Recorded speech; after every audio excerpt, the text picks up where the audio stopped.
Hello Internet, welcome to another video in the Urban Woodsman Series. Today we're talking about EDC watches for the Urban Woodsman, so stay tuned.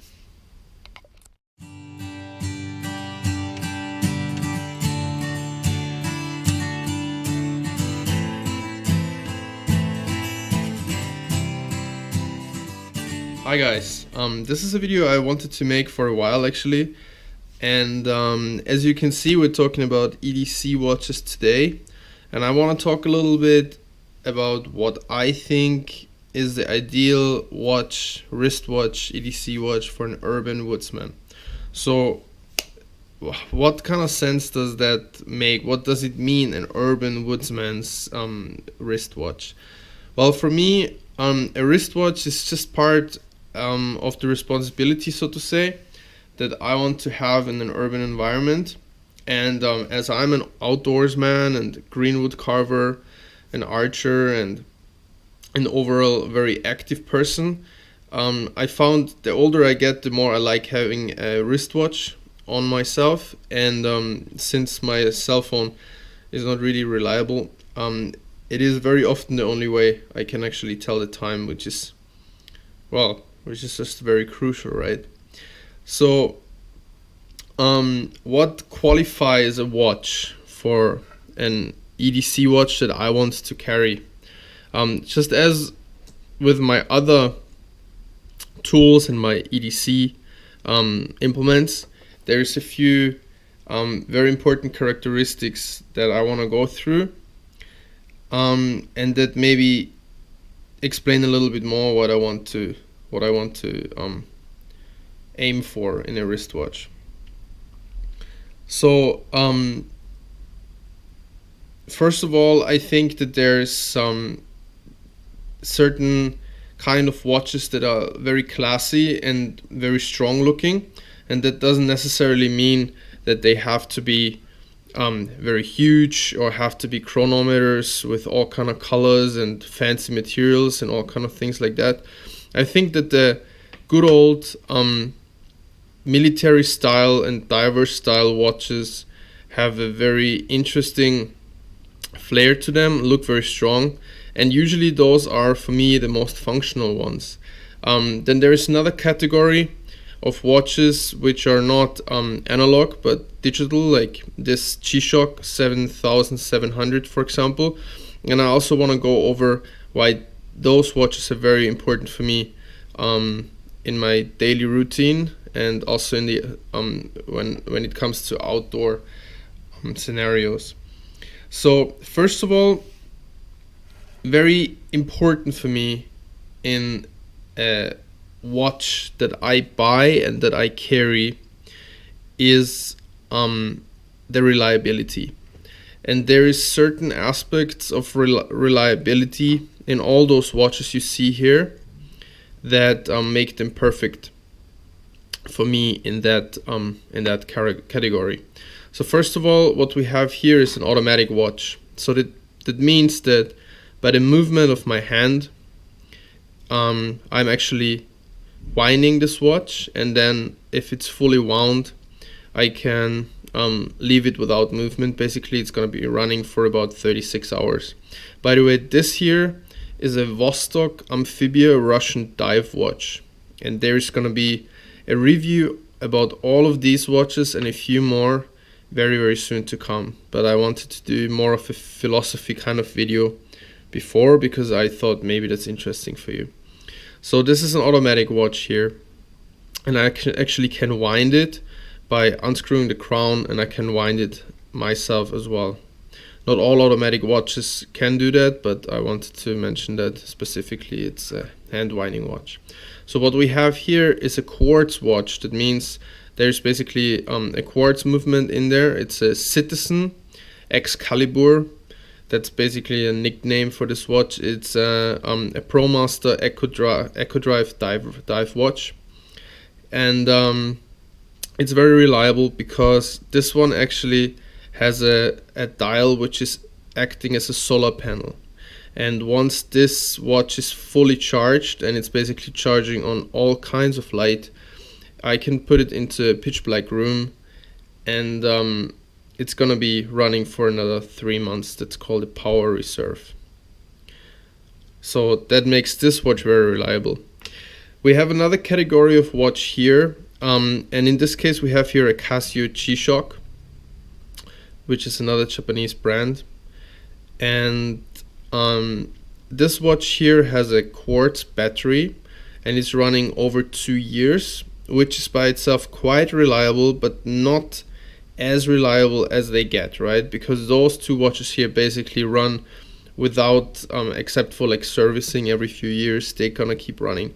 Here we have a battery that needs to be exchanged. However, there is modern batteries that run up to 10 years, and it's very easy to get a watch like this in this size and with the same functions that actually has the same kind of feature like this watch here, where the dial basically acts as a solar panel. So that makes it very reliable for me. Another part of the reliability is something I also want to state quite early in the video. Those watches here are all 200 meter water resistant, up to 20 bar, so 20 atmospheres. Why is that important for me?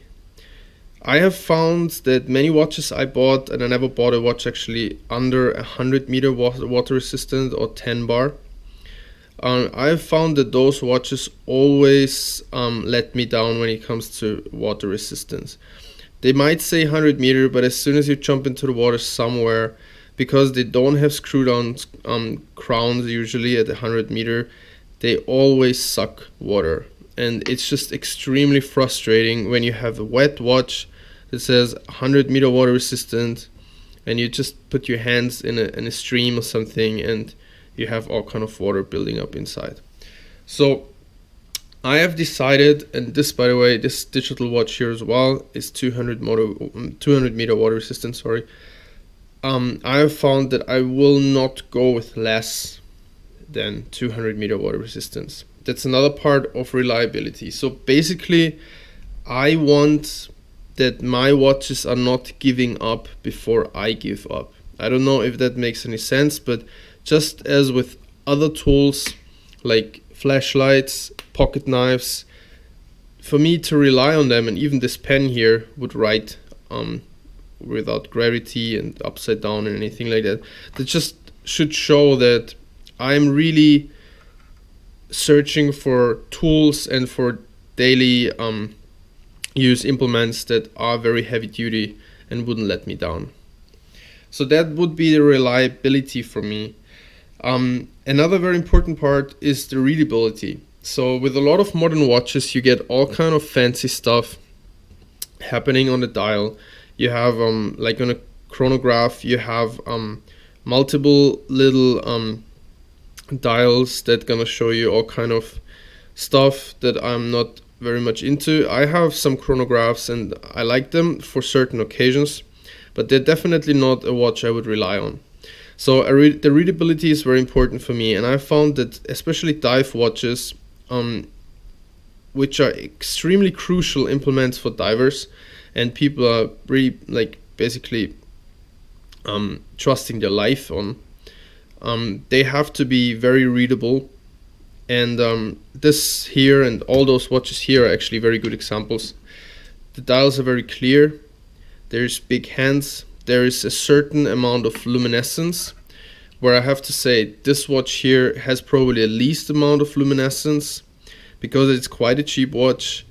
However, after some night sight is building up, after a while in the dark, you can read this watch, although it's not glowing very bright, but you can read it throughout the night. And this is something people usually don't like about the Vostok.